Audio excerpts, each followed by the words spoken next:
Good afternoon, ma'am. Good afternoon.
Please tell me when to start. Ma'am, voice is too low, ma'am. Okay. Can you hear me now? No, ma'am. Yeah. Can you hear me?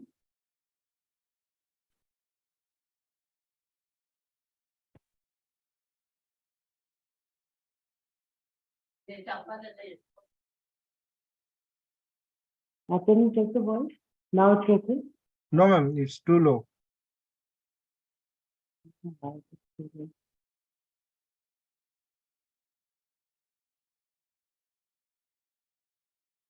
Just a minute. Yes, sir. One, Yeah. three, three, Can you sir. hear me? Yes, ma'am. Is it okay? Yes, ma'am. Okay, fine. Can you start? Yes, ma'am. You can start.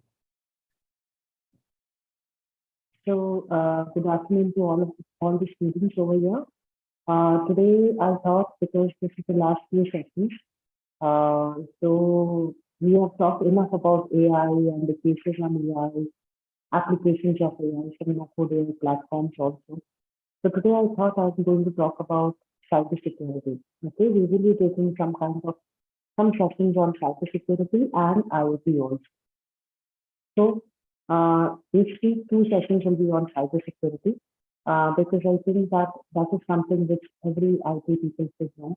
They should know that what kind of threats, and then ultimately we people will be developing solutions for which can be related to some kind of security, whether it is a security management in airports or whether it's a security management in the for public or it's a cyber security or anything. So cyber security deals with that and it integrates and it is built with the technology where AI is widely used.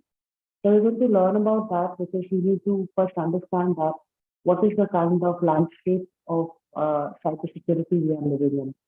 Okay, so I'm going to just share the PPT.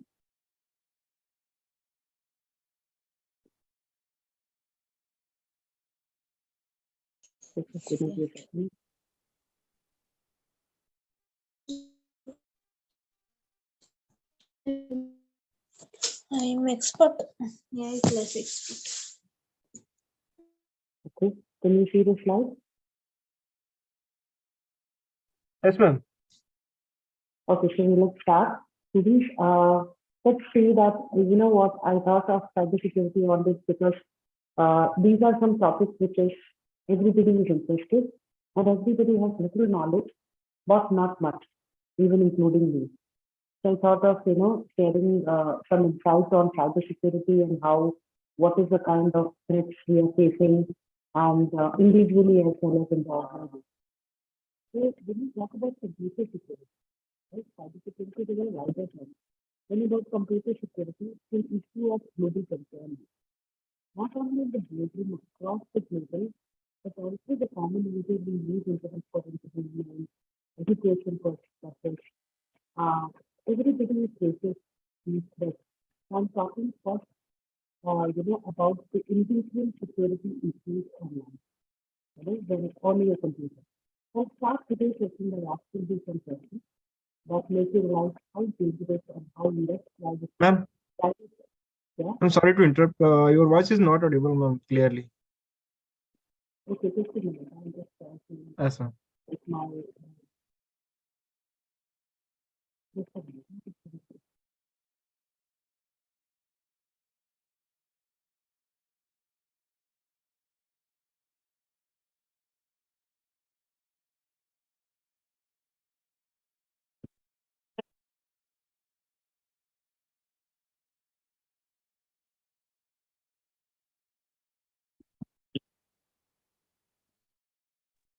Can you hear me now? Yes, ma'am. Yes, ma'am. Yes. Okay, fine.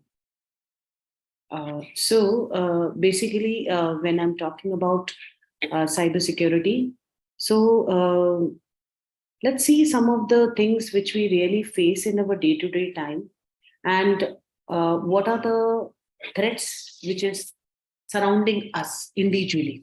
So, students, let's get aware about how we are surrounded with so much of threat, and all of us are the victim of um, maybe any one of the cybersecurity threat. We may not know it because it might not have affected us financially. That's the reason why we are not so, we're not so, we don't bother about it. So let's start with the first question. How many of you have email account with Yahoo, Gmail, Rediff, or Hotmail? I know each one of us at least have a Gmail account or any one of this. And what if I say stop using them? Will you stop? No, because even I can't also stop using that because it's a part and parcel of our life. But do you know that all these emails have 100, especially the Gmail, which has 100 millions of users? Do you know that these mail is being scanned for some keywords? For example, if you write in your mail a word like kill Obama, or what happens secretly, the Google server or they have the security background where they check what is, yeah, they make a check on you and they try to find any link between you and terrorist, right? So that is how each one of your email are scanned for certain kinds of keyword which give them alert that there may be a suspicious, so it is categorized as suspicious mail. Now the second question which comes in our mind is how many of you use google.com? Again, it's a very stupid question to ask. Each one of you must be laughing because we use Google at least once in a day. What if I say stop using it? Will you stop using it? No, you won't. Because Google is known, because Google is something which is again a part and parcel of our life. We have to find someone, buy something, everything we find it on Google. But do you know that Google is keeping a track of each and every user search habit on the internet? In other words, each time you connect to Google and you type a keyword on google.com, they actually get recorded in the permanent database of Google along with your name and at least along with your IP address. So your IP address is also recorded, your name is recorded, so they know that from where you are trying to do. So now you must start thinking when you sit in a dark room, door closed, away from your parents, away from your everybody, and you try to do something in the privacy and try to find out about something in the Google, you feel nobody watches you. You may delete the history also, but Google at least watching you, and Google have a record of everything what you do. Next question, which I should be asking: how many of you use antivirus software? And when I ask these questions, everybody's eyebrow should be raised. Because why? Reason being that antivirus software is meant to or supposed to provide security to us, right? But what if I say that that in the underground hacking community, there will be a lot of people who argue that a lot of time antivirus companies have been known to create viruses. They are known to create worms. They are known to and release them on the internet and infect your system and sell on the countermeasure. Why? Because they have to create a demand. If there's no demand and everything is, threat free, then will you go and install an antivirus? Right? It doesn't do anything. It's just a utility software for you. So this is one thing. Now, next question which comes, is that how many of us use Windows operating system? All of us. Some of may be using Mac operating system, but we use Windows operating system. Again, that is a part and parcel. You remember each time when you log in into Windows, you get an error. Each time an error take place in MS Windows, there will be a small error dialog box which will come and it will say, will you ask whether you wish to report that error? It will ask you whether you wish to report that error to Microsoft or not. And if you click no, nothing happens. But what if you click yes? If you click yes, along with the error message, a complete list of your system configuration information get transferred to Microsoft company. So your information is with them. One last questions. How many of us use internet? Again, isn't it funny? Because again, internet is something without which we cannot survive. The internet has become the, again, the lifeline of our entire life. So what happens? Whatever you are doing online, you all know it is, nothing new. I'm telling that everything you do online, every move of you, every digital footprint of you is recorded and being logged on to some server or the others. So your everything, whatever website you're browsing, whatever video you're seeing, whatever shopping site you have gone, everything is recorded. So, and it is not possible for all of us, even knowing that all these kinds of things which I asked you, like Gmail, antivirus software, operating system, your internet, everything is used by us at a regular, at a regular basis. So can we stop using that? We can't stop using it. So that's why in today's sessions, I'm going to talk and act like a criminal. But that's a very strange thing. Have you ever seen that in certain kinds of movies where you have seen that the movies shows that how a police officer who want to actually catch a crime and want to break through a crime, and normally the CBI person always say that why don't we think like a criminal? If we can think like a criminal, if we can have that kind of a criminal mind set understanding, then it is very very easy for the cybersecurity professionals to develop solution. So before the threat become a very some kind of a damage which is beyond the control, it is very important that you think and talk and act like a criminal. So most of the thing I show you today is mostly illegal, but don't get alarmed. The idea is not to convert all of you into cyber criminals, but the whole idea is that if you do not know how cyber criminal work today, there is no way you can protect yourself. So in today's sessions, I'll share with you 10 most common cybersecurity threats and issues which are currently facing with couple of real time examples. So the first one is the story of a girl in a Mumbai. Okay, let me show you that. Okay. So this is the one which I asked you. So this is a story, and this is all the real time story of the cybercrime, which I've taken it from some of my friends who are working in the cybercrime department in the Bangalore cyber department. And they gave me these kinds of stories, not available online. So there was a girl who went to Mumbai in search of job, and she basically was living in one of the apartment, one room apartment, and she had she always used to connect and chat with the people. So what was happening was that when she was chatting with these people, there were a lot of time. Randomly, she was chatting because she has to pass time, and she didn't know anybody. And so, what happened? One of the person, installed a spyware, a Trojan, into her computer, and this particular spyware used to on the camera as soon as she, start the computer or connect to the internet, and the camera will record everything what is happening in the room and send to this person.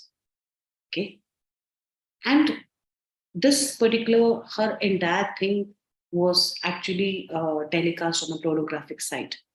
And she got to know when she went for an interview and a person said, I've seen you somewhere.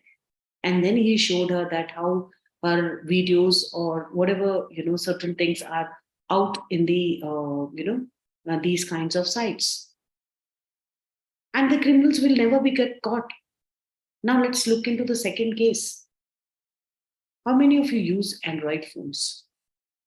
Almost, I think 60-70% of the people in the crowd, around 30-40% people may be using iPhones, or maybe, but most of you are using Android phones.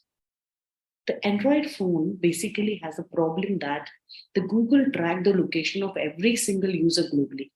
So in fact, Google launched a website where any buddy can log on and see all the location information on the Google which has been recording. So when you're on an Android phone, your GPS is always activated. So whenever you log into internet and go to a particular site, even you're logging into your mail also, it will record the IP address of your location, and it will store that. So storing your minute by minute travel carries privacy risk, right? You can find out that it is there in the site where you can just go and you can find out where you have been for a particular. One of my friend actually went 2015, 15 years back and tried to check, not 15, I'm sorry, 7-8 years back, and tried to check where she was. And she could get all her location, all the places where she stayed. She was traveling a lot. So all the hotel names, all the country or the city name where she stayed. So the company will let you, you can go ahead and you can do something in the setting in the location history called pause. But most of us, we don't know because we are very careless when it comes to the privacy issues. So privacy affects about 2 million users of device that run Google Android operating system, and hundreds of millions of worldwide iPhone users who rely on Google for map and search. So you can see the stored, location marker on a page, and you can go to the site if you want to check your location or your history of your location where you have been 2 years or 3 years back. If you have carried your Android phone with you and you were connected to internet, you can go ahead and check. The site name is called myactivity.google.com. Again, I'll repeat, myactivity.google.com. They're typically scattered under several different headers, and you can find your location year-wise, where you have been, for how long have you been there, and all those. It will tell the location of your phone. Okay. So let us move to the second part now. I gave you certain cases. Now let's move to the second part. How to be completely anonymous and on internet. So all of us understand the privacy risks that exist on internet. So fortunately, there are solutions available. And my favorite is the software called Tor. We heard about it. So you can download free of cost from internet. The Tor browser is considered safe and secure thanks to Onion routing protocol, which I will talk about it later in the last part of the session. So Onion routing protocol that encrypts your data and hide your IP address. Tor is best for those transmitting sensitive information. So VPN is usually a more effective solution for everybody uses, as it strikes a great balance between. VPN is virtual private network. Okay. Most probably when you heard about VPN, most of the people which comes in your mind as VPN is basically used as the by the criminals. The criminals uses that every day. Yeah. So basically, the VPN is more effective solution for every day when it uses a strike balance between connection speed and privacy.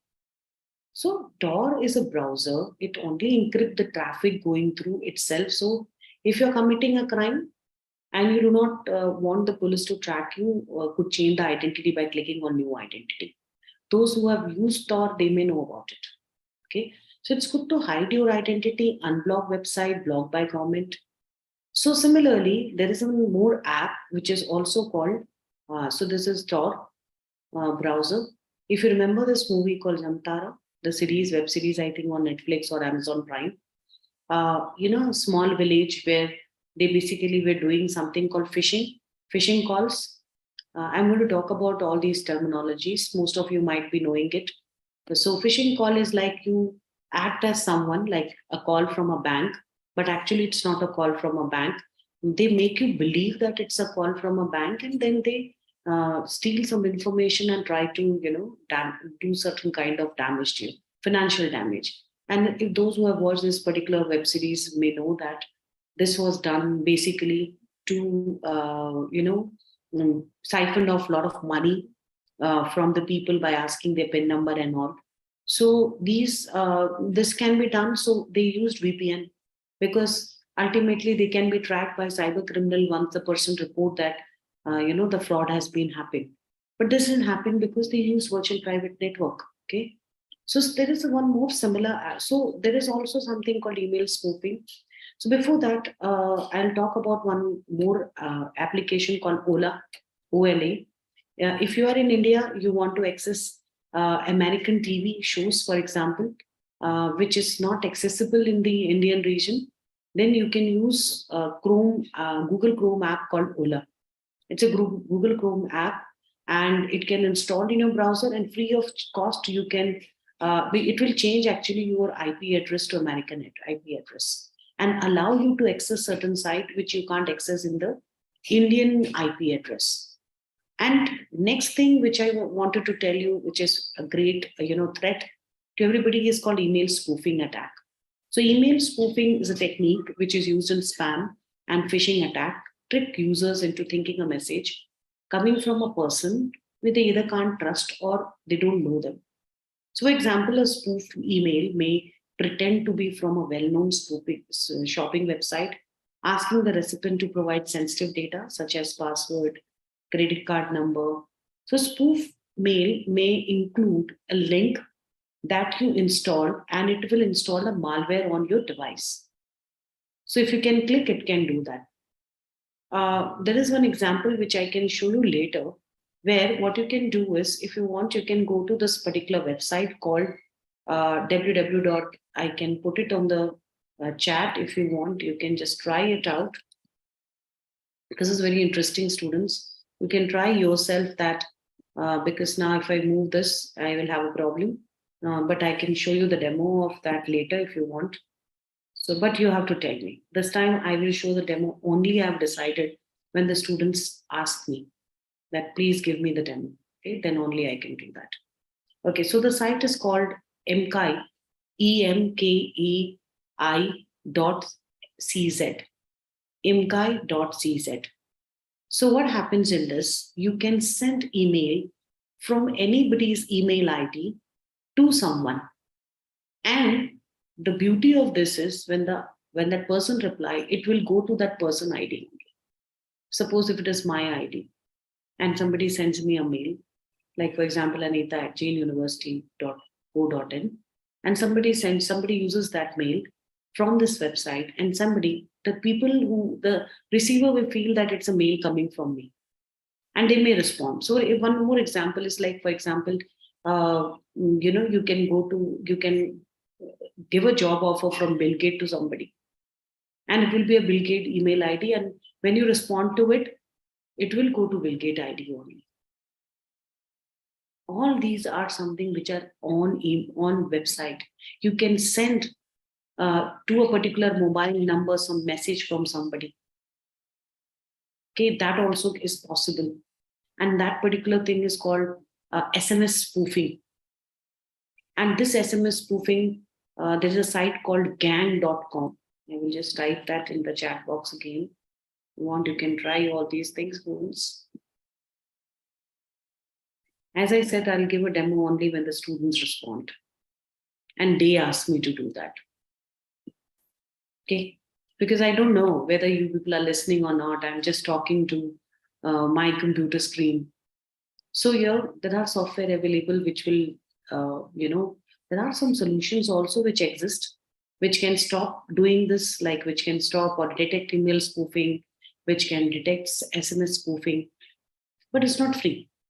And also, some kind of a software are there where you can send SMS on behalf of somebody's number.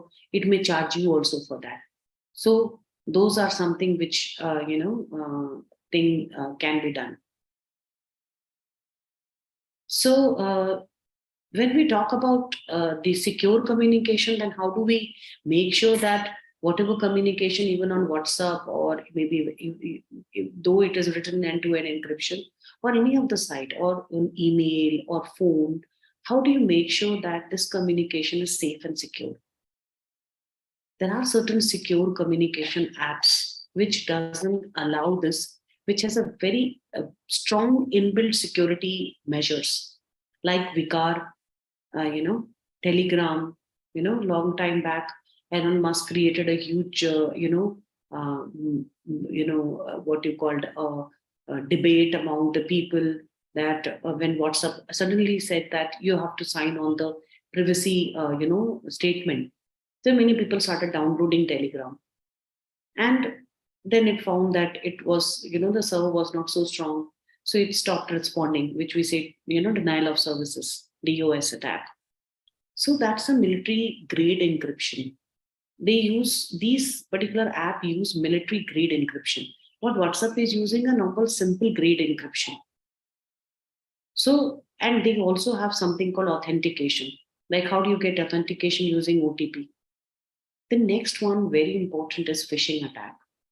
Phishing attack is an attack where when you, I will talk about this, in a great extent in another session. So phishing attack is when you get a mail, let's say from a bank. Let's say you have an account in HDFC. You get a mail from HDFC Bank and it says that, because of security reasons, we need to verify your account. Please click on this link. And you click on the link and it takes you to the particular thing and it gives you certain options to log in. And you log in, it will take you to a website, which is a clone of HDFC website. You will not have any suspicious looking at the website. The design, navigation, everything is same. And when you click on the site, it will ask you for the detail, which you will feel because thinking that it's a real website. And you end up, there's a lot of money which can be stolen out of your account. So that's what is called a phishing account. Next very important point is called the tab napping. You know that now today, each one of us open multiple tabs on your browser, right? And because we have a very less attention span, it is around 5 seconds. And we use multiple tab and we simultaneously keep on, toggling between one particular tab to the other tab. And we move back and forth between tabs. And when we do that, it poses a security risk, which is called tab napping. It is impossible for the criminal to run us. It's very, difficult, not a very difficult thing for a criminal to run a simple JavaScript code. And they can track your history and they can open a bank website. You might have logged in and one of the open tab, and you might have gone to the other tab to do something. Then there is some other word which we have to think about, which is called cyber terrorism. Cyber terrorism is about those kinds of stuff which are happening and which are initiated by terrorists. You might be wondering that how can terrorists come like that? You may not know that most of the kinds of cyber threats, things have come out from the terrorist. And one of the very important an example is steganography. Steganography is an art. If you remember, it goes back to the days of kings, when the king used to send messages to the other king, and they used to send messengers, which we used to call in Hindi doot, and they used to carry the message in a form of some secret language. Maybe it's a picture or something, which the receiver will understand when he receives, because he will know how to encode that and how to understand that coding thing. So maybe a simple picture may make him understand what the sender meant, want to tell them. So it's a secret language, something hidden behind a innocent picture or innocent, video or something like that. So what has happened is the terrorist group has basically come out with this steganography, and they used it during the Twin Tower attack in 9/11 attack, in America, where the towers were attacked by the aeroplane. And that was a time when they were communicating, because they knew that the cybercrime department can anytime catch them. So in order to avoid them, these people were basically using steganography technology. And the steganography technology is a technology where they basically hide something, a kind of a message behind the innocent picture, maybe Katrina Kaif picture. So when cybercrime department somehow get these pictures, they won't found it suspicious, because it's a simple innocent picture somebody is sending, and they can't decode it because there's nothing they have to use the same steganography software to encrypt and decrypt those kind of messages. So that's how this particular thing has become. You can actually do this. You can try out. I will just type in the chat box. You can go and download this particular application called S-Tool, S-T-O-O-L, S-Tool. So S-Tool is one of the application programs which you can use basically to, send, you can take a picture and hide some message behind that. Then the other person, if you're sending it to your friend should open it in S-Tool. They should also download S-Tool and open that. Then only they can see. Otherwise, nobody can see what is there in the picture. It look like a normal picture. Okay. So steganography is either hiding a text or a video or image behind the image, hiding an image, hiding in video, hiding in text, some important things, which only with the help of S-Tool you can decrypt and you can understand. Okay. So like, for example, like this is how the S-Tool look like. So using an S-Tool, you can just add an image, like for example, the Mona Lisa picture. And when you want to, decode this, the person have to take this picture and drag it into the S-Tool application. And when you drag it into the S-Tool application, you will find there are a lot of coding and a lot of information which is there. And you can see that and you can close it.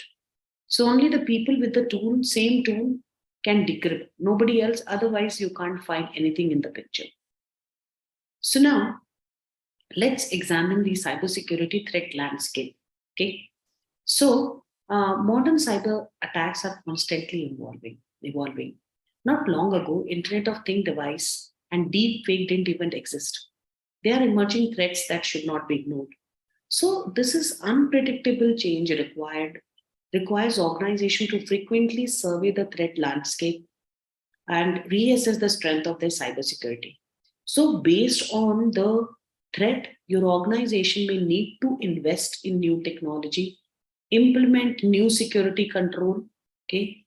And so let us understand some of the very common threat.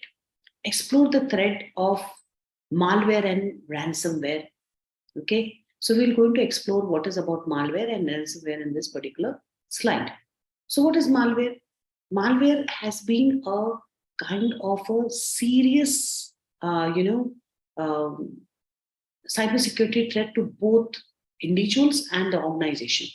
And it is existing, and it's starting from 1980s, we could see this threat. So ransomware has many of some characteristic of malware, and it makes sense to examine them together. So first, what is malware? Malware is a term which means that it's a software. It can be any software that is designed to gain unauthorized access to a computer or a network equipment with goals of causing damage, extracting information, making money for the attackers. So malware can take on many forms, including viruses, worms, Trojan rootkits, adware, and spyware. So the growing form of malware attack is known as cyber crypto jacking. Okay. This malware variant exploit, this is called cryptojacking, because you might have heard about viruses, worms, Trojan, rootkit, adware, spyware, and all these kinds. But this is something which is evolving now, which is called cryptojacking. So this malware variant exploit a vulnerable computer and uses its resource to mine cryptocurrency. You all know about bitcoins and all. So in order to mine this cryptocurrency using some computer resource is called cryptojacking. There are many type of malwares. The injection methods are often similar. Okay. So there are two main types that system becomes infected with malware. The first is system vulnerability. So these are flaws in the hardware and the software that allow malware to get installed and function. So if your system is vulnerable to, your hardware doesn't have that kind of, see, firewall when we install, firewall is both hardware as well as software. So if there is a loophole in your hardware and software, then it will allow the malware to get installed and function. So usually patches exist and fix this. There are a lot of patches which are available.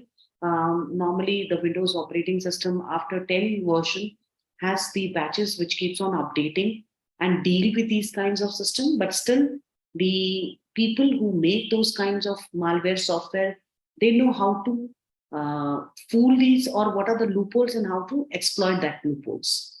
Okay.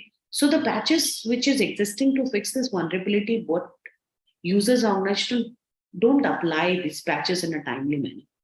And they live. Even we also don't do it as an individual. So that's how we get exposed. And even old vulnerability are still targeted by the malware attack. In 2020, a Microsoft vulnerability first identified back in 2011 was included in FBI list of top 10 most exploited security flaws. The second most common way that system get affected with the malware is user falling prey to social engineering. Okay. Now, the social engineering means what? And this means that this will happen when attackers successfully convince user to download the infected software or open infected email attachment or connect to an infected disk and drive. So social engineering is something where a user does this under the influence of certain thing which they feel is real, but it is actually a threat. They don't realize it. So systems still need to be vulnerable to malware that the user introduced for it to work. So now let's look at the ransomware, which has become very, very common now. Ransomware is a form of malware that has a special purpose. Okay. It encrypts data and files on the infected computer and instructs the user to send the attackers money to recover their information. So in some cases, the attacker will also steal files from the victim system and threaten to expose this file to public to increase the pressure to pay. Okay. So what happens in the ransomware? As the name says, ransom. That means they have a software which abduct your system, right? They freezes your system and they make all the files, all the resources unavailable to you. And they give a threat on your system saying that we have done this and you have to pay this much amount in bitcoins to release your resource. So it's a digital abduction. Okay. So what it does, ransomware is in the form of a malware, what it does, it basically encrypts all your data and file on your infected computer. And then it sends a message like how it is shown in the slide to the attacker to send some money in order to release and decrypt those data. In some cases, the attacker will also steal files from your system, and they will give you a link where your stolen files are there, and they give you a kind of a threat that they're going to expose these files to public and give you a pressure to pay. So this is also called double extortion, okay, on digital world. And ransomware can be a lucrative income for attackers. Okay. In 2020, the FBI Internet Crime Complaint Center, IC3, received 2,474 ransomware complaints that has cost victims. It can be a hotel, it can be a hospital, it can be a company and anybody. I'll give you examples later. And it has cost them over $29.1 million. So these are only the attacks in America that's were reported. Imagine the entire world. Don't think that India is not unaffected by this. From 2021, there are a lot of small, medium-sized, and big entrepreneurs and the companies, they are being attacked by ransomware. So the number of worldwide attack and money made with ransomware is very, very high. Although the ransomware can use any of the malware attack technique I have mentioned earlier, but one of the most common is fake urgent mail, and this email with a kind of attachment which is malicious. And it will design to trick user to click the link and open the attachment. You see, nothing happens on its own. All these will have certain entry. Either it will come unknowingly, or either it will come by fooling you or manipulating you to believe them, and then you click on those attachments, and when you click on those attachments, they come with something called phishing attacks. And because of this, due to their success, that huge ransom demand, ransomware attack has generated a lot of headlines. And this is something where there is a worry, and there is a kind of a solution which need to be developed, and still it is not being. As long as your system is vulnerable. So there are a lot of companies like this, I'm showing your Acer and all. They've been affected by the ransomware. They've paid millions and millions of dollars to get their resources released. And they have to do it because you cannot identify a person. Because in the cybersecurity and in dark web, which I'm going to talk about it later in the session, you cannot identify the attacker. So how do you protect against this? We know how till now, that these are certain kinds of threat which is existing: phishing, malware, social engineering, ransomware, spyware. How do we protect individually our computer from these attacks, and protect our organization resource from this attack? So a successful malware and ransomware attack can be really very damaging for both individual and the organization. So there are some simple steps you can take through the protect against malware and ransomware. So let's look at 5 of them, which I have found and listed. First is frequent backups. If your system has been compromised by malware and ransomware, you may have lost access to some or all the data on that system. So if you have been keeping a frequent data backup in some different servers, not in the same server, the impact goes from possibly devastating to inconvenient, little less. You may lose the data, but at least you will have the backup of it. So simply you can restore the backup data into your uninfected system. Backing up of your data is especially important to recover from ransomware. Otherwise, you end up paying money, and because ransomware basically attack your data, right? So also make sure that you test your backup. You don't want to attempt restoring your backup in an emergency only, which is corrupt and non-complete. Second method to, for providing security to your assets, resources, critical resources, are apply security update and patches. Malware and ransomware can only work on systems that are vulnerable to their attacks. So you can significantly reduce your exposure to malware, ransomware attack by making sure your system have all their security update and patches. Upgrade to the latest. Next one is upgrade to the latest operating system version. If you have been putting up the expenses of upgrading your operating system to the most current version, which we normally do, you could be exposing yourself to the vulnerability that they do not have patches. So the current operating system are often designed to be more secure than the previous version. Okay. So why what happens in the Windows operating system?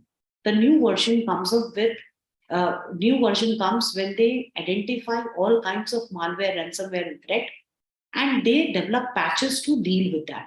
So Microsoft operating system has a security patches which you need to keep on updating. Today, you don't have to. Even a Mac operating system is considered as one of the most secure operating system with the most advanced updation on security patches. On updation, they don't add new features. What they do is they basically add security patches to it to provide to avoid these kinds of threats. And so the fourth one is install firewall. Very important. Firewall are designed to prevent unauthorized traffic from getting directly into your system. So many form of malware attempt to exploit systems that are directly connected to the internet without firewall. So there are also a type of malware that once installed attempt to communicate with the command and control system outside of the infected network. So the hardware and software firewall can block these traffic flow. Whether it is blowing inside, it's like a watchman or it's like a security guard. And this security guard basically stand on the and watch the inflow of the traffic and outflow of the traffic to your server. And if they find it suspicious, they stop it. So finally, they can block this malicious traffic flow. Finally, install anti-malware software. So anti-malware software, no matter how much you try to protect your network and system, malware can still be introduced by accident if a user becomes a victim of social engineering. That's why it is important to install anti-malware software on your system. I'm talking both from individual point of view, students, and also from the organization point of view. So by following this security protocol, you can reduce your exposure to malware and ransomware. Okay. Any questions so far? Maybe you want to say something?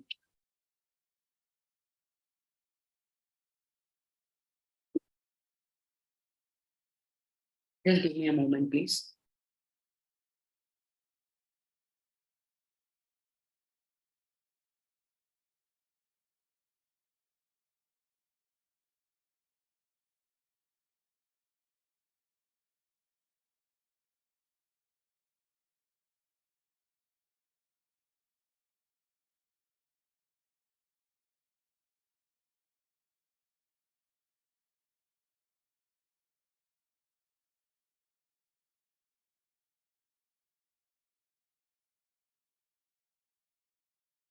Okay. Okay, let's look into the next topic now. So let's explore some threat of phishing and smishing. So two type of thing I'm going to discuss here: phishing and another is called smishing, which is very common. Phishing and smishing are social engineering attack. Basically, the social engineering attack tried to trick user into sharing sensitive personal information like your username, your password, your credit card detail, all those kinds of detail with the attacker. So let's take a look at these threats and how they work. Phishing has been around since 1990 and still going around. IBM Security X-Force reported that phishing was the top method of compromise in 2021. The most common phishing technique is to send fraudulent mail to target user. Okay, like this example. If you see this mail comes from a trusted source, and if you see this trust source make you believe that this is from the bank, and you are tricked to believe it, The email is designed to look like that it has come from the bank directly, and it will have a subject which appears to be urgent, and the recipient will quickly open it. Typically, the email will contain a manipulated link that look like it goes to a real website. So when you click on it, you will go to a website which exactly is a clone of that website. And if the user click the link, so the target will be prompted to enter the username and password for the site. And if you do that, the attacker will now have your credential for the real site. So depending on the site, this can turn into an immediate loss of information and money for the victim. Okay. Now, in some cases, the phishing mail won't have a link. It will have an attachment, and it will often attempt to install a ransomware, as I was telling you in the last slide, which is another threat. So successful phishing attack is making the email look like they have come from a trusted source. So phishing attacker frequently trust the brand, it has come. Many examples of that are there. So most phishing brand are from Microsoft, Apple, Google, Chase, Amazon. Phishing email subject lines often have a certain style. Here are examples of some subject line which they have. For example, it will look like very urgent for you, which will say your account will be locked, important. Please log into your account to verify your info, or invoice due. Now, how this sound urgent or at least important enough to not to ignore. Now, there are various kinds of phishing. One is called spear phishing. Spear phishing is a variety of phishing that customize email attack to specific user. You're not blowing the entire land. You're just blowing a plot in the land. So hoping the illusion of familiarity with creating more trust. Smishing is again one more attack which I was telling you. Smishing is the same characteristic of phishing, but instead of sending mail, they send SMS text to your phone, which is very common. Nowadays, you get a lot of phishing calls also. It will come from some country and like Morocco and all. These calls are, don't take this call. As soon as you take the call and you are there for 5 seconds or 6 seconds with those calls, they immediately get access to your phone. And if you have your all banking apps installed and all, and in which normally it is difficult to do that, but they have certain ways to get information, especially your wallets and all. So common phishing text message, which will try to impersonate a bank with an urgent message that how your account is being logged due to suspicious activity, or maybe a recent payment has been made and the bank need your confirmation. So then there are usually a link to this site which is designed. You may also get some kind of a very attractive message saying that you have won this kind of amount, and for that you have to give your bank detail. And as soon as you give your bank detail in order, you have to log in into a bank account from this link to get this money transferred. So these are all malicious mail, and these are all called phishing scams. Okay, you get like this. Okay, phishing scam can include these kinds of messages about winning a prize, and they will give a link which you click on it, and it says that it will be redeemed through a website. You should immediately be suspicious of getting any of the free text messages. Nothing is free, students, in this world. Okay. So another form of phishing includes text messages impersonating someone you work with, like your boss, the CEO of your company. The threat actor can easily find a company you work for and get your cell phone number to do this attack. So they will send a text message pretending to be your boss or CEO. Okay. This has happened. I will try to give you example. I don't remember the name of the company, but it has happened where they will send a text message pretending to be your boss and CEO and ask you to help them with a task. And the task is always giving some gift on your behalf to an employee or a client. And if you buy the gift and give, the attacker will ask you to send them a code, or maybe they will ask you to send a amount to a vendor or a particular person because you are not available and all. And those can be the fake audio voices which can be created, And the number also which you will get is your boss number, which is possible. That the call comes from your boss, and you don't have any reasons to not to believe on that. Okay, so that is one thing. Now, how do you protect yourself from smishing and phishing? So, phishing may be one of the most common form of attack on cybersecurity threat landscape, but there are straightforward way to protect against it. Let's look at 5 steps which we can take to reduce your exposure to the threat of phishing. The first, implement email filtering control. Okay, so phishing uses malicious emails. The better you get at blocking them, the more you'll protect yourself and your organization. User can control email at their inbox by flagging unwanted and suspicious mail as junk. Organization level, you can block suspicious mail at the email server only by blacklisting known malicious email servers, and even blocking email from entire country, domain, or IP address ranges. So many email servers have additional control, okay, designed to identify and block malicious emails. The next way to protect against phishing is to block access to fraudulent and malicious websites. This can be done at the user level, at your, see, I'm telling both the way. At your individual level, what you can do, and at an organization level, what can be done. So at a user level, you can do this by accessing the internet only with a web browser that shows a warning. Nowadays, a Chrome basically will show you a warning on suspicious sites, okay? And user attempt to go on if you're going on a fraudulent site. Most of these browsers, as I told you, Chrome shows you that, Safari shows you that. So most of these modern browsers have security setting that can be configured to do this. You can configure and go ahead and do that. Also, organization level, you can install firewall, proxy server that prevent user from accessing known bad websites. The third steps you can take is to use password manager. This is the digital safe that can generate and store strong and unique password for any site that needs one. That way, you are not reusing the same password on different website.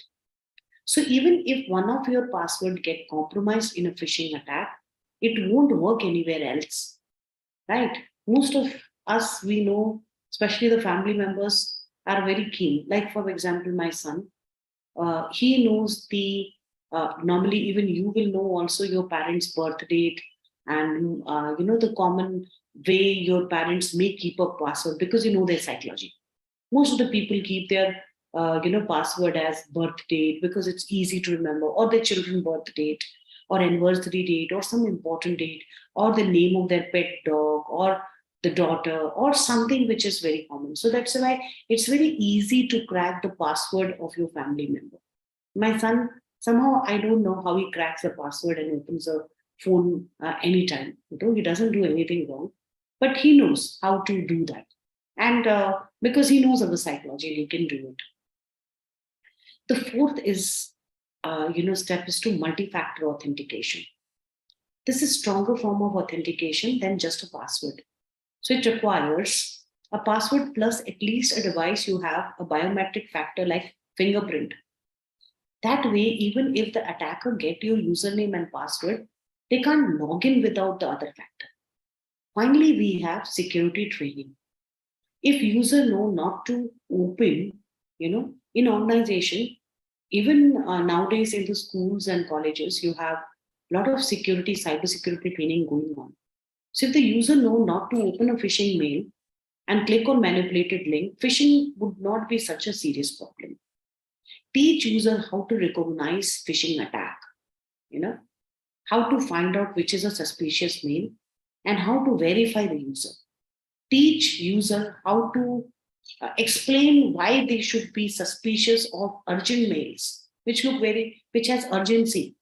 Like I have shown you what can be the subject matter in that, and how to hover over the link to see if they're legitimate or not. You can also conduct phishing simulation to test how many user might fall for an actual phishing attack. Okay. When it comes to smishing, the best way to protect against this threat is also the security training. They should also be trained. You should be trained to never click on a link in suspicious text messages, response to the suspicious text messages, send money or make purchase based on text messages without confirming through some other method like phone call directly to a person or a company. If you get repeated unwanted text message from the same number, then those can be blocked in the phone setting for both iPhone and Android. Also check to see if your smartphone has some other setting option to filter or block text from unknown senders. Implementing this and the other control, which I just told you in this session, will help you protect you and your organization from threat of phishing and smishing. Okay. Nowadays, there are a lot of awareness which goes on WhatsApp, but most of them are not so true. But sometimes you get a message or some notification from the government authority, okay, and those authority will send you some numbers and tell you that if you get a call from these kinds of number, like recently there was a message which was actually sent by the police department in Bangalore. I think one of the number was starting with one or ending with 120 or 140 like this, and they told not to take the call because as soon as you take the call from that and you stay for 5 to 10 seconds, they hack your phone and they try to get some information which you might have stored and which must be very confidential. So, and the police, I saw the police even going around the streets and basically announcing that you should not be using these numbers. So this is how we should be doing this. Now let's explore the threat of business email compromise. So business email compromise is a very big term in cybersecurity. The short form is BEC, and it's a cybercrime that can cost organization a lot of money if they become victim, and n number of organization has become victim to that. So I'm going to cover now what BC attack are and why they can be so dangerous. So when we talk about BC attack usually start with a criminal hacking into your email account and using them to pretend to be someone they are not. Okay, so the criminals will pretend, will then use the hacked email account to impersonate you. It can be a very high level executive, it can be a finance team, it can be a supplier. What is their goal? Their goal is to trick employee into making large payment or changing the payment process to send fund to a scammer bank account. And the most common way the email account are hacked is through phishing attacks. Since the BC criminals are going after a specific email account, this is considered as spear phishing again. Okay. This is what they normally do.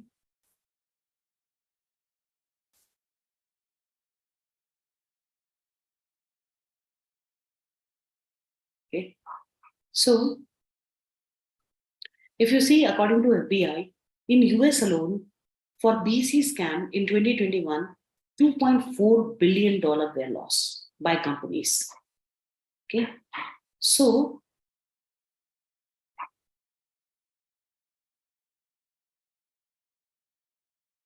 okay. So, how are you going to, so first, like phishing, how can you protect against BC by implementing? You can protect against BC by implementing email filtering. Just a minute, I'll just go to the last slide here. Okay, so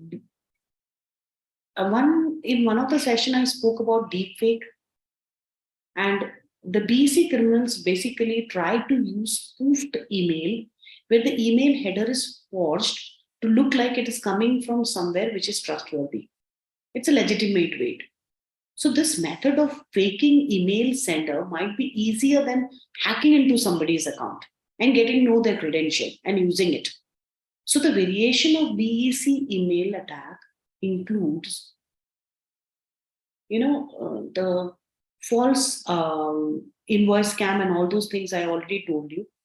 So there was one kind of a thing where it happened really, where in a payroll diversion, HR person was actually called by a CEO, and a message was sent from a CEO, and asked them to deposit a kind of a salary to his account, or some amount to his account, advance to the salary to his account. And they tricked the finance team to send that emergency transfer to the CEO, which has gone to a fraudulent account. The gift card scam is also a scam where it will trick the victim to buy a gift card for staff and client and then send serial number of the card to the attacker. So, like this, there are a lot of things. To sum up, more than 30% from the year, in 2022, has shown that the BEC attacks are effective and increasing day by day. And losses, not only in the US, because in US, most of these are reported.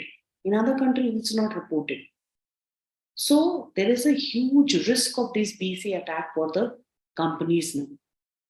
Now, how do you protect against this? So we know that business email compromise or BEC attack has a characteristic similar to phishing attack. So some of the way how we have discussed about how to prevent phishing attack, we can use the same method to protect against BEC attack. So the first is like with phishing, you can protect against BEC by implementing email filtering control on your email server. It is not just like a Gmail where you have identifying spam mail and all. It is a little different. So you will help prevent. This is going to help prevent email attack designed to trick user into giving your credential. So BEC attacker will sometimes try to spoof legitimate domain in their emails. Consider configuring email protocol like SPF, DKIM, DMARC, to reduce the type of spoofing. So for instance, DKIM can be used to reject emails where the display domain does not match the domain of originating email server. Mike Chappell gives a very good overview of this protocol in his training. You can go through a lot of training on this. Nothing harm in doing a training, even though you want to become an AI specialist. So what happens is, if you do all these kinds of things, it will basically help you in protecting your emails. And once you enable this, and also apart from that, you need to have a security training also done. So very important part is enable the MFA, which is called multi-factor authentication on your email account.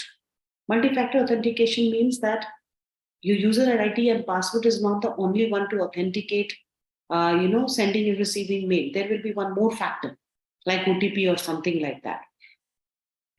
So once you have enabled, never disable the MFA.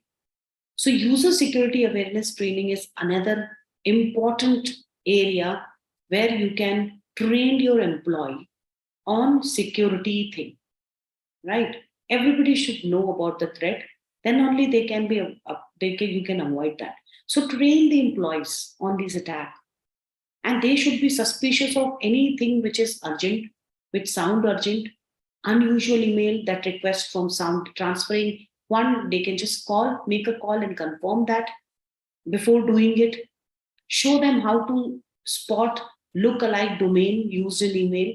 Teach them to confirm these financial transaction requests, through the method of email or calling the person, meeting with the person directly, and then doing the transfer instead of believing on messages or email.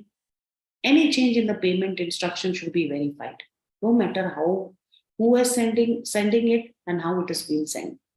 Another way to protect against the BEC is to add a warning banner, okay? And to email coming. So marking external email, like for example, nowadays in Gmail, it is automatically built. So in Gmail, you basically, if you see in a Gmail, you will see that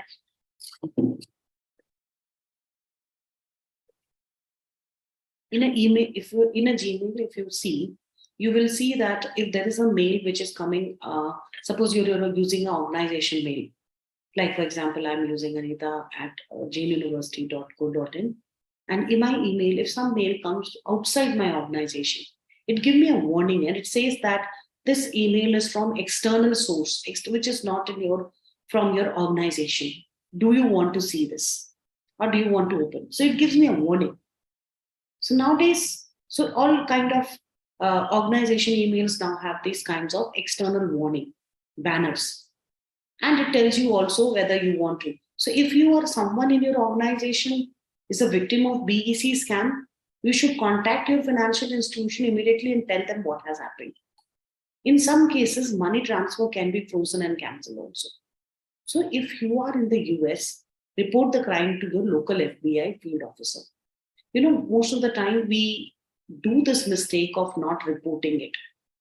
We just feel that it is too small an issue. I remember one of the fraud which happened during just after Corona, when me and my husband wanted to visit, Vaishno Devi, and we wanted to book a helicopter, to go up. And it is normally the helicopter is booked always, and it is always filled. And we tried to find out, and we found that everything on the website, genuine website, was all booked. And then on the email, we tried to find out. Somebody told us, you can get the certain night because some people buy the tickets and block it and they sell it at a higher rate. So we tried to find that on the internet and we got a number and which said that they have 10 or 12 tickets and they can sell it. Is selling very fast. We called the person and the person said that you can send me, that normally the ticket pricing around 3,500 normal direct rate. But they said you give me 5,000 rupees per person and I will send you the ticket. And then we were a little suspicious and we said, now, how can we send the money? Then they said, okay, you send the half money and I will send you the ticket and then you pay the rest amount. And we did that. And there was a ticket which came, which exactly looked like the ticket of Vaishno Devi because we have gone earlier also. It resembled exactly in the same way. And it has no way we can actually feel that it is fraud. Then the next call came and they asked us for the money and we transferred the money. And the second call again came and said that you have to do insurance. And then we said, because we have already gone to that particular place and taken that services directly from the site, from the government side, we knew that there is no insurance. But the person said, no, you have to take insurance. And we said, and for the insurance, you have to pay 10,000 rupees. And that's the time when we got suspicious.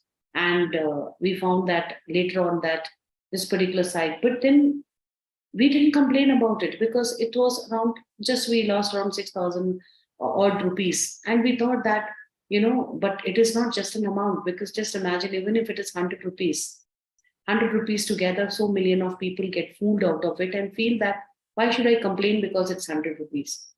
Because we don't complain, we don't report this. And because of that, these cybercrime are rising day by day. Okay. So we have to take steps. We have to reduce these people and become a threat. So they should be exposed. So how do you explode the threat of botnets and DDoS attacks? Let's talk about that now, students. So botnets and DDoS attack, botnets may require, certain kind of image of robot. While when we talk about botnets, everybody will think that it is a robot which is going to take up the world like a sci-fi movie.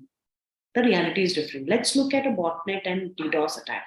Botnet is a collection of computers or Internet of Things devices, which is infected by malware, and it allows a malicious actor to take remote control of all the computer in that network.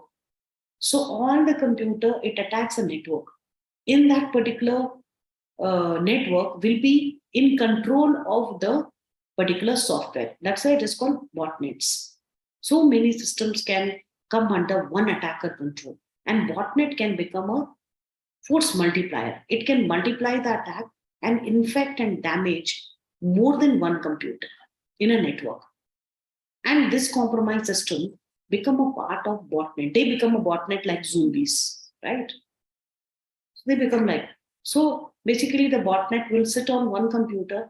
From one computer in the network, they will attack the other computer and control almost multiple computers in this. And all these computers will become one botnet or zombie. Okay, just like a zombie. So, and these zombies will now control the action of these computers. They will use these computers for cyber attack. They will use this computer for, distributed denial services, DDoS, which I'm going to talk about it. They will use this for spam and phishing campaign. They will spread the malware. They will basically use this computer as an army of bots and attack it. So the term botnet and DDoS attack are related, but not the same. Botnet are the actors, DDoS are the action. So DDoS attack, what is now DDoS attack? The full form of DDoS means denial of services. It means distributed denial of services. One simple way to understand, student, is, let's say whenever your result comes, what happens then? All of you suddenly log into thousands and millions and lakhs of students will log in into single server and try to access as soon as you get the news. Everybody try to access. Now that particular server may not have the capability or capacity to handle so many people trying to log in at the same time. And it crashed and it stopped responding. And you say, website server not responding. So that is a genuine thing. That is genuinely happened because the server doesn't have the capacity to handle so many requests. But in DDoS, distributed denial of services, there is a deliberate attempt to make certain services unavailable to people by sending thousands and millions of requests from these zombies, from these botnets. So what they do is the botnet will go attack and control many computers and send requests to one of the particular site. The site will crash and it will deny the service to the genuine user. And it happens basically on e-commerce. I'll give you one example. So Deccan Airways, which is now bought by the Kingfisher Airlines, and they also boomed. But Deccan Airways got this DDoS attack by the competitors because they were the first company to sell online tickets, airline tickets. So they were becoming very popular. They were the first company to come with the low-cost airline tickets, no carrier or no frill airlines. And people immediately started attacking. And there was a DDoS attack. So what happens when the user book a ticket and when they're in the stage of paying money, at that time the server stopped responding. This is called DDoS attack.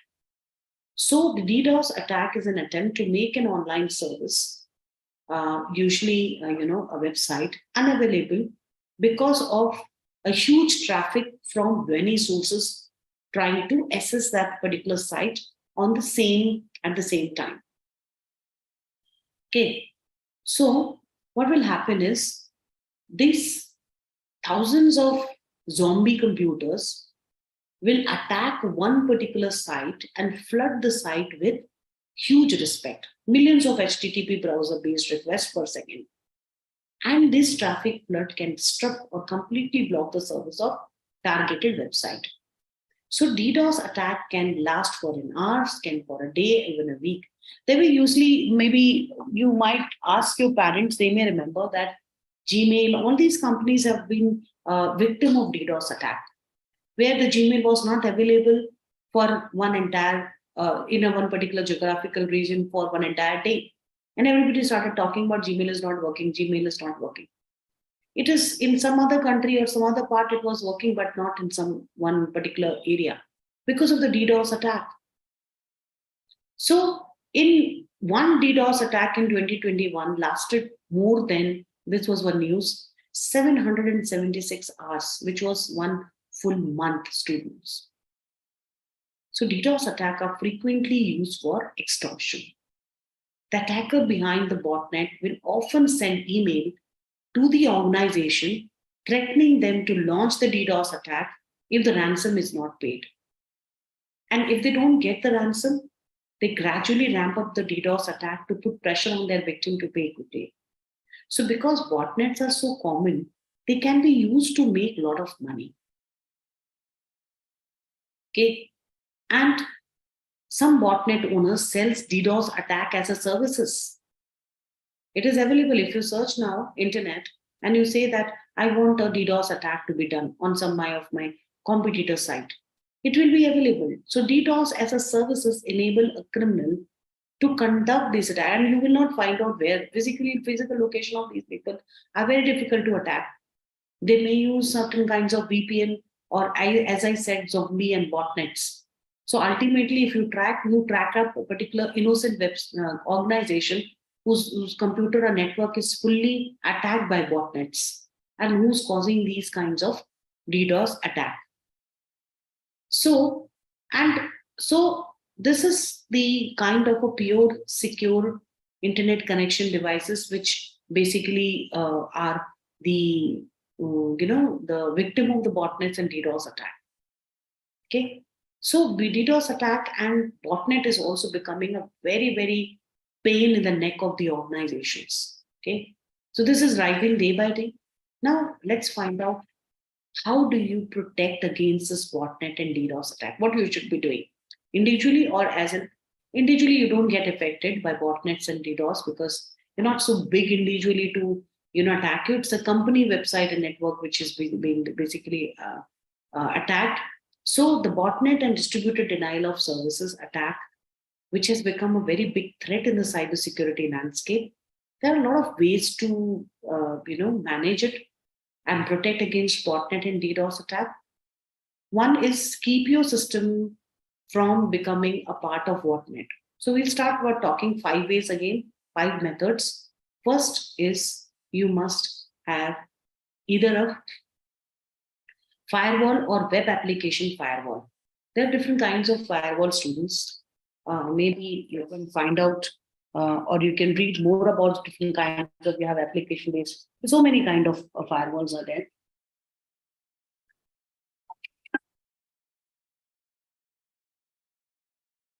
Just a minute. So one of the firewall is called web application firewalls, in a short in front of your website. So firewall or web application firewall can be used to detect and block unwanted and abnormal traffic.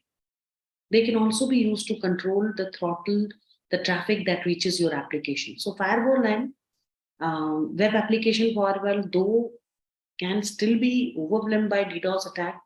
It's not a complete solution, but still you can use that. The second way is you can protect against DDoS attack by using load balancer or content delivery network, CDNs for short. Load balancer and CDNs can share the traffic load across the server in different location. Mostly you will find this load balancer during the time of big billion sales, big billion day sales by Amazon and Flipkart. When they come up with a big billion day sales, Flipkart uses the AWS, Amazon Web Service load balancer to balance the load. So what happens if the load is too heavy, it gets distributed just like this. So one server is not attacked by many requests. So the requests get distributed, like how in the airport when you stand for immigration or something, they have several counters. So what they do is for check-in, there's one person who will distribute the traffic into several person looking at where the traffic or where the line is high and the line is low. So the load balancer can share the traffic across the server in different locations. So that can basically help you in preventing the DDoS attack. The third is DDoS defense system. And these are the service provider that specialized in protecting organization from this attack. For example, Cloudflare. They provide a service that can observe. Cloudflare is a cloud computing company. They provide the services. And if your application is on Cloudflare cloud computing, their end server, they will basically give you a service on cost where they can observe the DDoS traffic and route only legitimate traffic to your web server. They can identify which one is a legitimate traffic and which is the fake request. And the next one is the good network monitoring system. Okay. And this good network monitoring system can detect unusual internet traffic like DDoS attack once it starts. Notification from network monitoring system will give you an early warning about the attack, so you can respond quickly. And finally, develop a denial of service response plan. Define who will be on the response team in the event of DDoS attack. Write down the procedure that must be followed in the event of an attack. And when you have these protection in place, you can hire a qualified third party to conduct a DDoS test. So there are many security companies that specialize in preventing DDoS attack, load testing, and external threat simulation. They can help in identifying system configuration, network bottlenecks, poor instance response. These are some terms in cybersecurity. Now let's talk about how to keep your system from joining a botnet. So since the primary way systems are taken over and added to botnet is through the use of malware. Okay.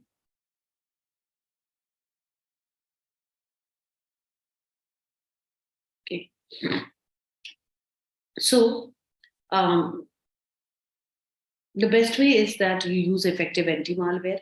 Make sure that using the latest version, the current malware definition it will have, and you should also monitor your system process, your investigation, look into unusual excessive CPU and memory, these signs that your system is a part of the botnet.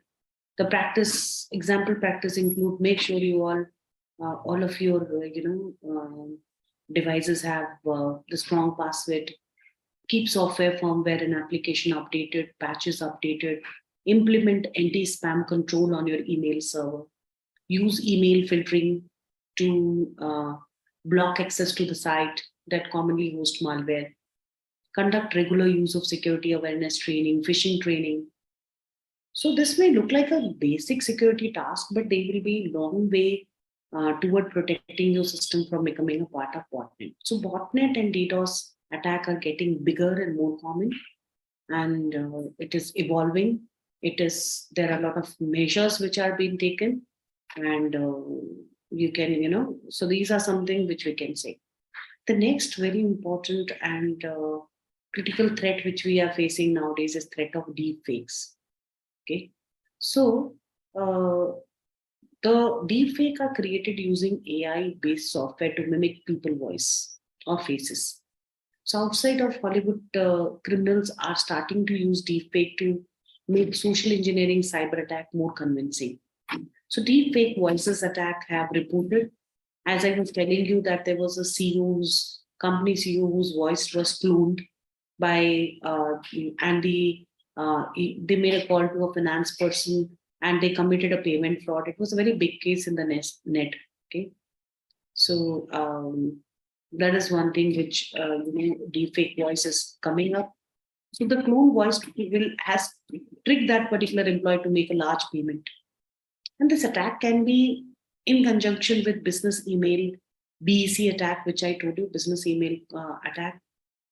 So the email spoof to look like it has come from the CEO or sent from a finance department is nothing very difficult thing today. So email requesting an urgent payment to be processed on important business transaction, which is followed with a call also. So people try different method. They don't only send a spoofed mail, but they also make a call by faking the voice of maybe a CEO or somebody. And this deep fake audio applications. So what happens? You get a confirmation. There is no way you can have a suspicion. So how do you detect these kinds of fake or clone things? So it's very hard to detect a fake, even to know people who are doing the deep fake things. So all the attacker needs a good amount of audio of the target person speaking. So a deepfake technology is rapidly developing. We can expect that it will continue to grow in the cybersecurity threat landscape. Okay. So how do you protect against deepfake now? Because this is the latest one. Because of AI, generative AI technology, we are having a lot of deepfake video, which is creating huge waves in the media. Deepfakes are designed to because it is developed through a deepfake video and deepfake audio is developed through AI. So it's very difficult to detect. Because AI technology is improving in similar way, This is also improving. So there are way to determine that if you are talking to actual person or a deep fake. So I'll teach you how to spot, deep fake and steps you can take to protect you and your organization against this. So first, user should be trained about the deepfake technology and how it works, how it can be used to conduct payment frauds and other attack. They should also be trained how to spot a deepfake audio and videos, including unnatural speech cadence. They're like, for example, whenever there is a deepfake audio, it will have a low quality audio or video. There will be a digital artifact, a noise in the audio and the video, unnatural movement in the videos. If it is a video, there will be an unnatural blinking of the eyes, unexpected shift in the lighting, skin tone, suddenly the skin tone will change, the poor lip syncing, all these can allow you to understand if you are alert. And next is the user should be trained that this is what I told you. You should be trained on, the deep fake, that deep fake can sometimes have common social engineering red flags. And the most likely red flag is sense of urgency. As I said, whenever there is something, people are sending a mail or calling you and it is urgent, because urgent means they don't allow you to think and check and verify it. So social engineering attack often want you to attack quickly without thinking. If someone contact you and they want you to do something like transfer a lot of money in hurry or immediately, you should have a guard. Other social.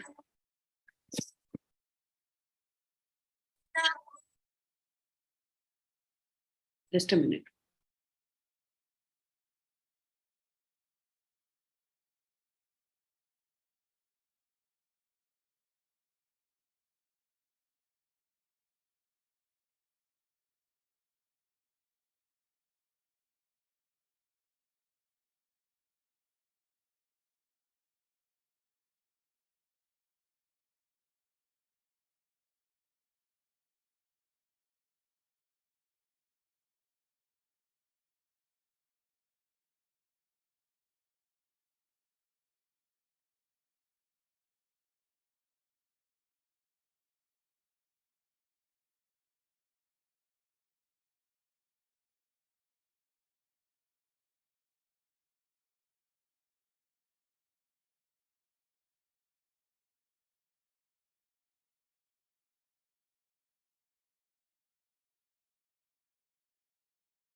Okay, so deepfake technology can be good, but attackers not always perfect. So the attacker may have a clone voice, using a wording that the actual person. Okay, I was not here. Okay, so you have to ensure from certain kinds of thing to detect that whether it's a fake video, audio, it's a fake, way. So as I told you, there are ways because today the technology is still evolving. How to basically detect a deep difference between a deep and a fake video or a audio or a fake genuine one. So this is already going on. Okay. So all these things you can do it on your personal level where you can, when you're asked for urgency, asking to transfer some fund, you can verify by calling directly, meeting the person before doing all these kinds of things and all these process. So according to a new report in Wall Street Journal, the CEO of an UK-based energy firm believed that he was on a phone with his boss, the chief executive of the firm, the German parent company, and he followed the order to immediately. This has happened recently. Order transfer around 2,20,000 euros, and according to a Hungarian supplier. And the voice has belonged to a fraudster who has used the AI technology to spoof the German, chief executive. His name was Ruder Krischich, or he is in the firm, it's an insurance company. And the CEO basically, so this is how this one particular fraud has come, which I wanted to tell you. So let me see if we can play this video.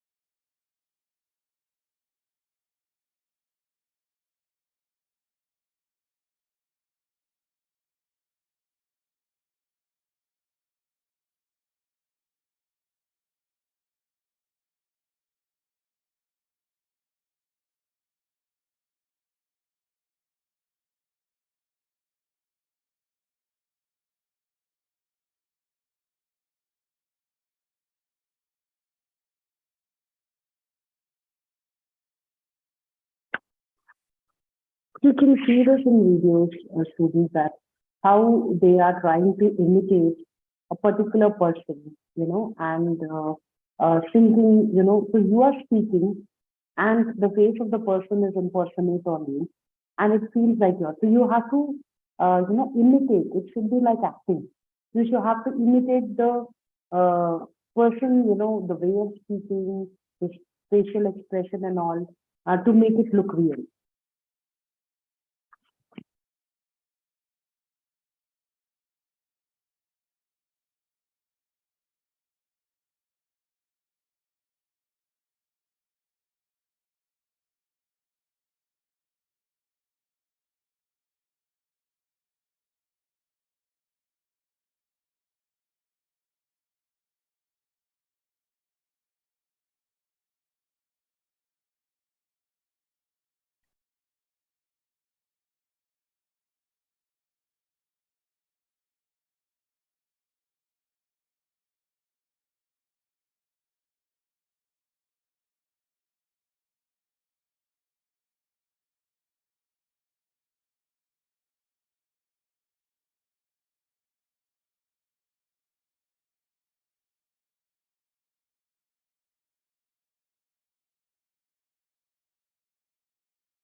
So we have seen that how these people leave fake videos created, and it's very easy to do that.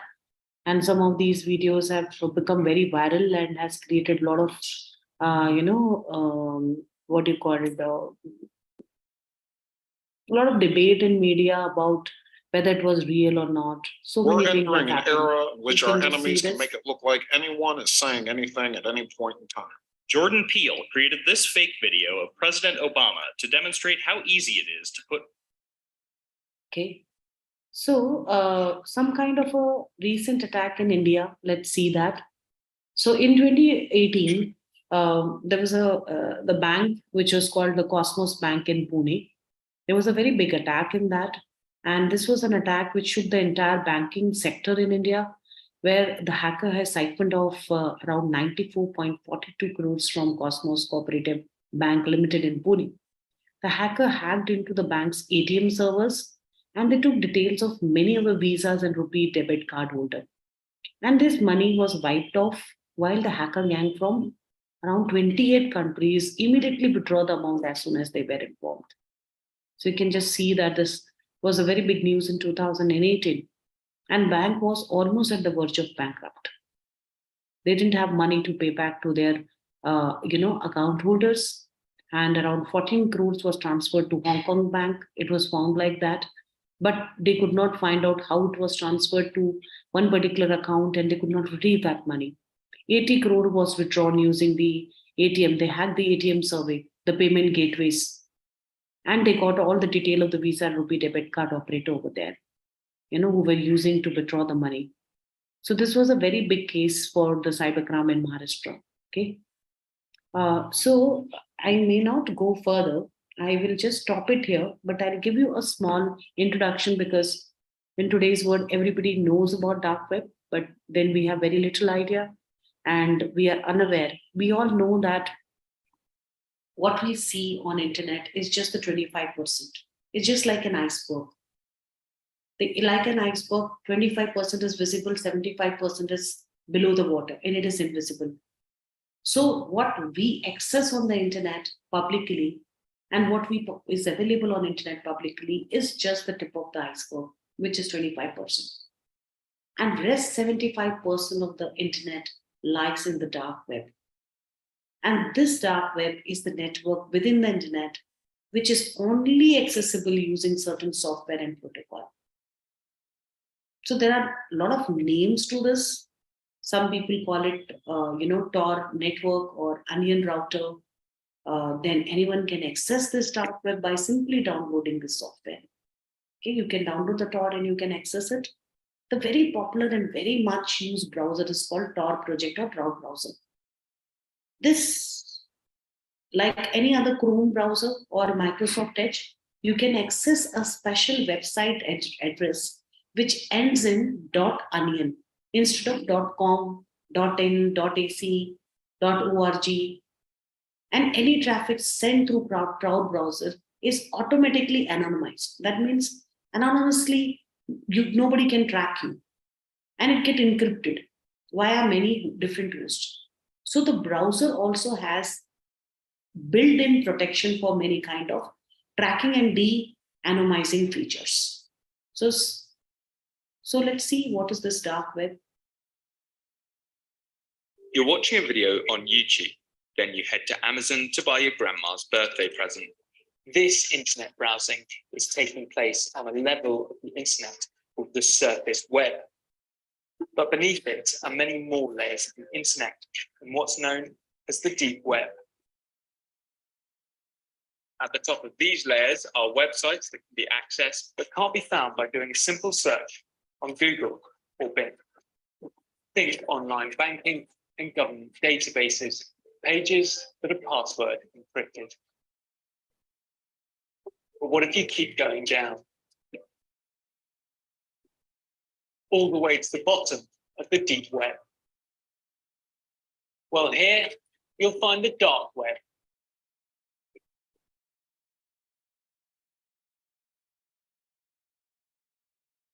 Here, users can communicate through encrypted messages and can buy and sell anything with total anonymity. It's been called the Wild West of the internet because operating in the shadows are extremists, criminals, and trolls. But where did the dark web come from? And how does it work? Firstly, the dark web is not a place, but a term that describes parts of the internet that hide your identity and location. The dark web's infrastructure was created in the 1970s at the same time as the internet itself. But to utilize it, you needed darknet software. Enter the US Naval Research Lab, who created back in the early 2000s one of the first and still the most popular darknet software, Tor. It was created for a number of reasons, which included providing the US Navy's intelligence officers with the means to maneuver through the internet without being recognized or traced. But to really give you an understanding of what the dark web is like, we need to explore it firsthand.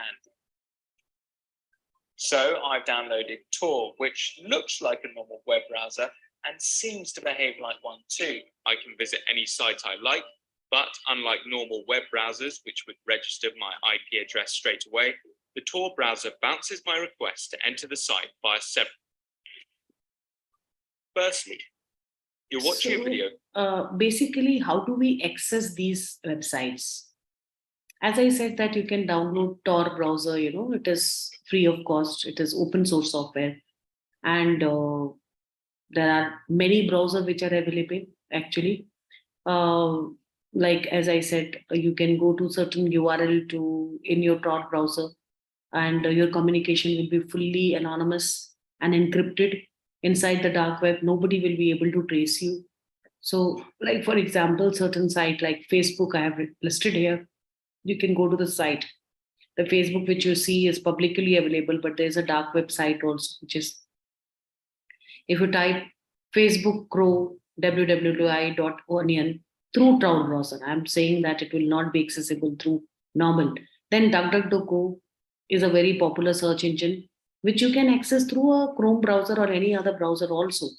But the dark web search engine where you can search certain things, like for example, illegal weapons, drugs and all those kinds. I'm not suggesting anything because I've never checked this. So you can go through Tor browser and go. When you go through the Tor browser, you go to DuckDuckGo and you can search. You can access certain things which you're not accessible. Like here, from this particular site which is given. So every site ends with onion. If it is .onion, you can't access that site from the normal browser. You can access that site only from the Tor browser. And these are, but again, I'm telling you that dark web is not what we think. Dark web, people think that it is only used by criminals. So it is a wrong information. Dark web is used by criminals, but at the same time, it is also used by the security agencies, the news channels, and a lot of people, a lot of organizations who want to keep their work, anonymous and secret.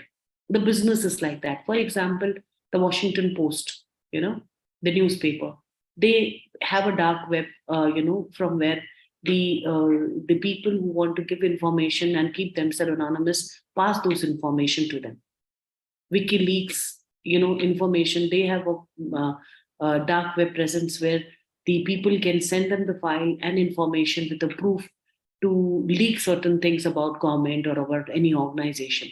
Similarly, you may have certain defense sites, of companies. For example, you may have the FBI, their sites, the American Central Agency's site, the Indian also, CBI sites. All those are there where they connect with these informers or the source of information, people anonymously to get information or to communicate with them. So it is not always that it is the anonymous, the dark world is already full of criminal websites, though it is 70% of the dark net is full of criminal websites, marketplace, and networks. Right. And it is also illegal because as soon as you use Tor browser or something, in companies, you can't use it. But sometimes there are certain agencies which can track you and they can find you. Okay. That we may talk in the tomorrow's session about it. Okay. So I think I must stop it here and wait for some questions. If you have any, till now, nobody has asked me any question. So I believe I understand that students don't have interest in, listening to the full session like that. It's very boring for hearing them for 2 hours. But at least there should be some kind of a takeaway from these sessions because college is doing so much for you to basically bring certain people from outside world, not from you are hearing your faculties, or your teachers every day. But when there is an effort by a college to give you some exposure to the outside world, to connect you or to bridge the gap between academia and the corporate, then you should take advantage of that, students. If I would have been in your place, I would have done that. Please make sure that you attend, listen to these sessions, take some kind of input out of it, take some takeaways from it. That's the reason why we are here, to give you some kind of input. Okay. Any questions or any suggestion that what the few sessions which are left, what topic you want? No? Okay, then bye. See you tomorrow. I'm ending my session, right?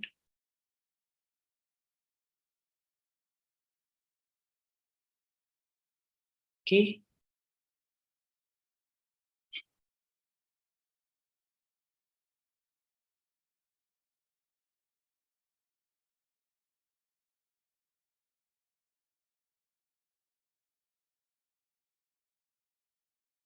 Thank you, ma'am.